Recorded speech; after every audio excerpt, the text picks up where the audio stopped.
Psalm 114, God's power in Israel's deliverance. Psalm 114 is a poetic reflection on the majesty of God as demonstrated in the deliverance of Israel from Egypt. This brief psalm, though only 8 verses long, captures the awe-inspiring moments of the Exodus and the deep significance of God's presence among His people. It draws attention not only to the historical events themselves but to the divine authority that orchestrated them, using vivid imagery and rhetorical questions to highlight the greatness of the Lord. The psalm begins by recalling Israel's exodus from Egypt, a foundational moment in Jewish history. The reference to a people of strange language emphasizes the foreignness of Egypt and the alienation Israel experienced while in bondage. Yet, upon their deliverance, a transformation occurs. Judah becomes God's sanctuary and Israel His dominion. This shift is crucial. It marks not just a physical relocation of the people but a spiritual reality. God does not merely rescue them, He dwells among them and rules over them.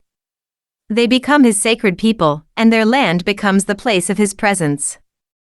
Nature itself is depicted as reacting to this divine activity. The sea saw it and fled, a reference to the miraculous parting of the Red Sea.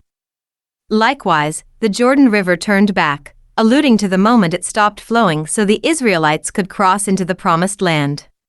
These events show that nature is not indifferent or immovable in the face of God's power.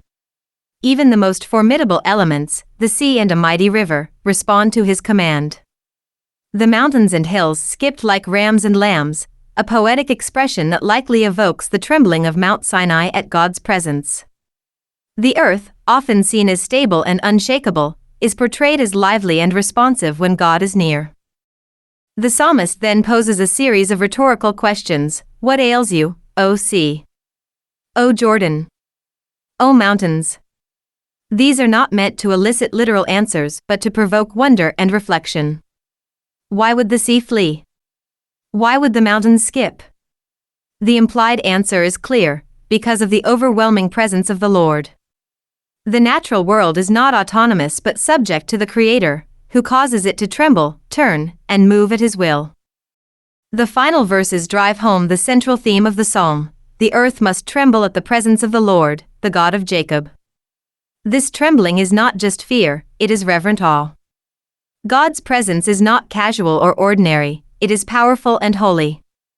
The psalm closes with a reminder of God's provision in the wilderness, turning a rock into a pool of water, and flint into a fountain.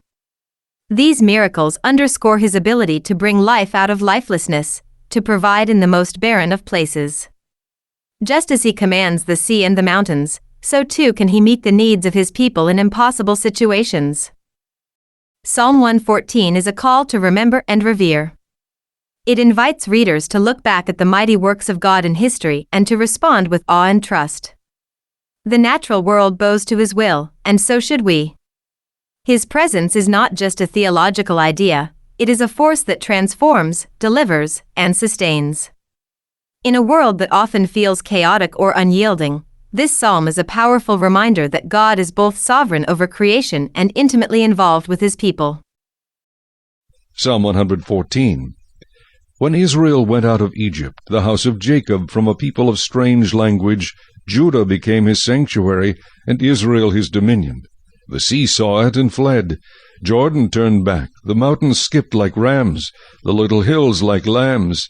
What ails you, O sea, that you fled? O Jordan, that you turned back? O mountains, that you skipped like rams? O little hills like lambs? Tremble, O earth, at the presence of the Lord, at the presence of the God of Jacob, who turned the rock into a pool of water, the flint into a fountain of waters.